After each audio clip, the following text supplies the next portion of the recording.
এমন একটা সারপ্রাইজ দেওয়ার মানুষ যদি থাকে যে আপনি বাসায় ফিরেই দেখবেন আপনার পছন্দের খাবার রেডি করে রেখেছে, তার জন্য কিন্তু ভোর রাত্রেও কষ্ট করা যায়। এখন যেহেতু রমজান মাস চলছে, তো আসলে সেহরিতে আমার গরম গরম রান্না তেমন একটা করা হয় না।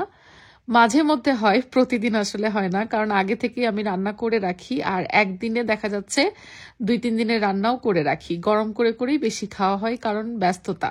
যারা প্রবাসে থাকে কাজকে একটু সহজ করার জন্য, ইভেন আমাদের দেশেও যারা থাকে কর্মজীবী দুজনেই স্বামী স্ত্রী, তারা কিন্তু নিজের কাজকে একটু সহজ করার জন্য একদিনে একটু বেশি করে রান্না করে রাখে। রমজান মাস বলে আসলে আলাদা করে তেমন কিছু করার সুযোগ হয়ে ওঠে না। তা আমাদেরও রমজান মাসটা ঠিক সেরকমই যাচ্ছে। যেহেতু সেহরিতে তেমন রান্না করা হয় না, আজকে আপনাদের ভাইয়ার আবদারেই কিন্তু আমি মগজ ভুনা করব। সাথে কিছু সবজি রাখবো আপনাদের ভাইয়ার পছন্দের, সেটা হচ্ছে পেঁয়াজের কলি বা পেঁয়াজের কালি। আমি জানি না এটাকে কে কি বলেন, কেউ পেঁয়াজের কলি বলে, কেউ পেঁয়াজের কালি বলে আঞ্চলিক ভাষায়, বাট আমার কাছে তো মনে হয় এটা পেঁয়াজের কলি, তাই না? কারণ কলি থেকে পরে পেঁয়াজ হবে, ফুল হয়, সেখান থেকেই তো পেঁয়াজ হয়। যাই হোক, আপনারা কিন্তু অবশ্যই কমেন্ট করে জানাবেন যে আপনাদের এলাকায় আঞ্চলিক ভাষায় এটাকে কি বলে। আর এই পেঁয়াজের কলিটা আলু দিয়ে এভাবে ভাজি করলে জাস্ট সিম্পল, আর কিচ্ছু না, কোনো কিছুই না। অনেকে শুটকি দিয়ে করে, অনেকে ডিম দিয়ে করে, সেটা তো আরো বেশি মজা। বাট শুধু আলু দিয়ে এভাবে ভাজি করলেও কিন্তু অনেক টেস্টি হয়। আর আপনাদের ভাইয়ার খুব পছন্দের সবজির মধ্যে এটা একটা। তো পেঁয়াজের কলিটা আমি আগে ভাজি করে নিলাম, আর ওদিকে কিন্তু আমি মগজ ভিজিয়ে রেখেছি, যে মগজটা আজকে রান্না হবে। আজকে সব আপনাদের ভাইয়ের পছন্দের রান্না করব, যাতে সে বেচারা একটু তৃপ্তি নিয়ে খেতে পারে। সেহরিতে কেন জানি আমাদের একেবারেই খাওয়া হচ্ছে না, মানে কোনো কিছুই খেতে ইচ্ছা করে না। এই জন্য মুখরোচর কোনো কিছু যদি বানাই তাহলে 2-4টা ভাত খাওয়া যায়। গতদিন আমি শেয়ার করেছিলাম আপনাদের সাথে যে সেহরির জন্য বেসিক্যালি আমরা একটু চিংড়ি ভর্তা করেছিলাম, একদম দেশি স্টাইলে, একটু বেশি করে পেঁয়াজ, কাঁচামরিচ, ধনেপাতা দিয়ে। তো একজন আপু আমাকে এসে বকা দিয়ে গেছে যে আমি কেন সেহরিতে এরকম আনহেলদি খাবার খাই, আমি নিজে ইনফ্লুয়েন্সার, কেন এরকম রেসিপি দেখাই যেগুলো আনহেলদি, আর সেহরিতে কেন ভাত খাওয়ার জন্য সবাইকে আমি পরামর্শ দেই। ভর্তার রেসিপি দিয়েছি যেটা দিয়ে নাকি মানুষ আরো বেশি করে ভাত খেতে পারবে, এটা তো অনেক আনহেলদি হয়ে যায়। সেহরিতে খুবই হালকা পাতলা খাবার খেতে হবে, যেমন ব্রেড, টোস্ট বা ক্রোসান্ট, এই জাতীয় কিছু, সাথে হচ্ছে দুধ। তো ঠিক আছে, দুধ খেতে হবে, সেটা খুবই ঠিক আছে, বাট ব্রেড খেয়ে কি আমরা বাঙালি রোজা থাকতে পারবো? আমি জানি না, আপু নিজেও বাঙালি, বাট তিনি হয়তো বিদেশে থাকেন বা দেশে থাকেন, আমি বলতে পারি না, আসলে আইডি দেখে তো বোঝা যায় না কে কোন দেশে থাকে।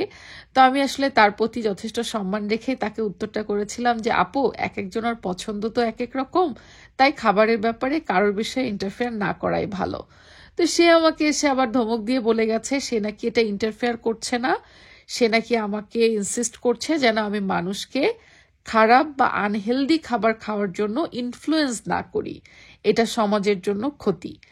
এখন আপনারাই বলেন তো বাপু, একটা ভর্তার রেসিপি দিয়েছি, সেটা নিয়ে এত সিরিয়াস হওয়ার কি আছে? আর ভর্তা দিয়ে আমরা একটু বেশি করে ভাত খেতে পারবো সেহরিতে, এটা কি খুব আনহেলদি হয়ে গেল?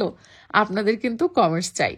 আজকে আবার সে আপু আমার ভিডিও দেখলে প্লিজ আমাকে বকা দিয়েন না, মনও খারাপ করেন না, আসলে আপনারা সবাই আমার ভালোবাসার মানুষ।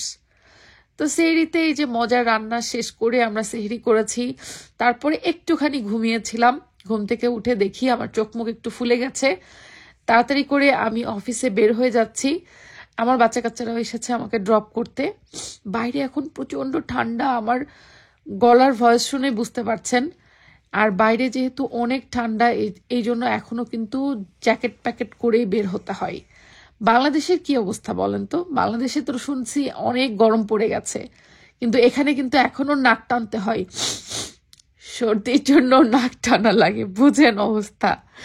আর যেহেতু বাইরে আমার কাজকর্মের জন্য প্রতিদিনই বেরোতে হয়, এই জন্য আসলে ঠান্ডা থেকে মুক্তি পাওয়ার আমার তো কোনো ওয়ে নেই। আর আমার কিন্তু অ্যাজমার প্রবলেম আছে, যার জন্য ঠান্ডাটা আমাকে আর একটু বেশিই ধরে। তো অফিসে যখন আমি যাচ্ছিলাম, আমার কাছে কিন্তু তখন মনে হচ্ছিল যে কত তাড়াতাড়ি আমি বাসায় ফিরতে পারবো, আর বাসায় ফিরলে ইফতার বানাতে পারবো। যেহেতু এখন আসলে রোজা রমজান মাস, আমি প্রতিদিনই চেষ্টা করি একটু আর্লি যেন বাসায় ফিরতে পারি। অনেকেই আমাকে প্রশ্ন করেন যে আপু তুমি কোথায় জব করো? এর আগেও আমি অনেক ভিডিওতে সম্ভবত বলেছি, আর একই জিনিস তো আসলে বারবার বলা যায় না ভিডিওতে। একই জিনিস বারবার বললে আবার কিছু মানুষ, কিছু আপু এসে আমাকে বকা দিবেন, হ্যাঁ আপনি এক কথা বারবার বলেন।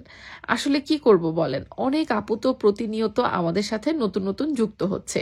শুধু আপুরা না, অনেক ভাইয়ারাও প্রতিনিয়ত নতুন নতুন যুক্ত হয়, নতুন করে আমার ভিডিও দেখে। পৃথিবীর সবাই যে আমাকে চিনবে তা তো না, তাই না?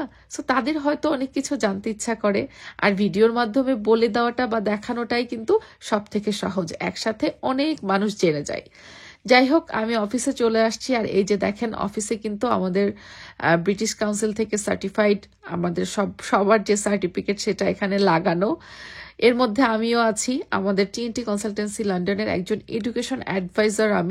আমি আসলে টিএনটি কনসালটেন্সি লন্ডনে এডুকেশন অ্যাডভাইজার হিসাবে জব করছি। আমাদের হেড অফিস হচ্ছে হোয়াইট চ্যাপেল ব্যালেন্স রোডে। এছাড়াও আমাদের ইংল্যান্ডের বার্মিংহামে এবং বাংলাদেশের নোয়াখালীতে অফিস রয়েছে। আপনারা চাইলে আমাদের টিএনটি কনসালটেন্সি লন্ডনের ওয়েবসাইট ভিজিট করতে পারেন, ফেসবুক পেজ ভিজিট করতে পারেন। সেখানে আমাদের অফিসের ফোন নাম্বার, হোয়াটসঅ্যাপ নাম্বার থেকে শুরু করে সবকিছু দেওয়া আছে। আপনারা ফেসবুকে জাস্ট টিএনটি কনসালটেন্সি লন্ডন লিখে সার্চ করলেই কিন্তু আমাদের ডিটেলস পেয়ে যাবেন। যারা যারা দেশের বাইরে পড়াশোনার জন্য আসতে চাচ্ছেন তারা কিন্তু আমাদের সাথে যোগাযোগ করতে পারেন। এক যুগেরও বেশি সময় ধরে টিএনটি কনসালটেন্সি লন্ডন কিন্তু বিশ্বস্ততার সাথে স্টুডেন্টদেরকে এই সার্ভিসগুলো দিয়ে আসছে। আমার যাত্রা আসলে টিএনটি কনসালটেন্সি লন্ডনের সাথে খুব বেশি দিনের না, মাত্র 1.5-2 বছরের হবে। বাট এত বড় একটা, এত সুনামধন্য একটা কোম্পানির সাথে আমি কাজ করতে পারছি, এটাই আমার জন্য অনেক। তো অফিসেই সাধারণত ইফতারটা করা হয় আমাদের। মাঝে মাঝে একটু আর্লি বের হওয়ার চেষ্টা করি, বাট প্রতিদিন সেটা পারি না। অফিসে ইফতার শেষ করে আমি রওনা হচ্ছি, আর ফেরার পথে আমি একটা কলা খেয়ে নিয়েছি। আমার ব্যাগের মধ্যে, বিশেষ করে রমজান মাসে, আমি 1 বোতল পানি, হয় একটা আপেল বা একটা কলা রেখে দিই, কারণ কখন বাইরে কি ইফতার করা লাগে ঠিক নেই। সব দিন তো আর ইফতারের আগে বাসায় পৌঁছাতে পারি না।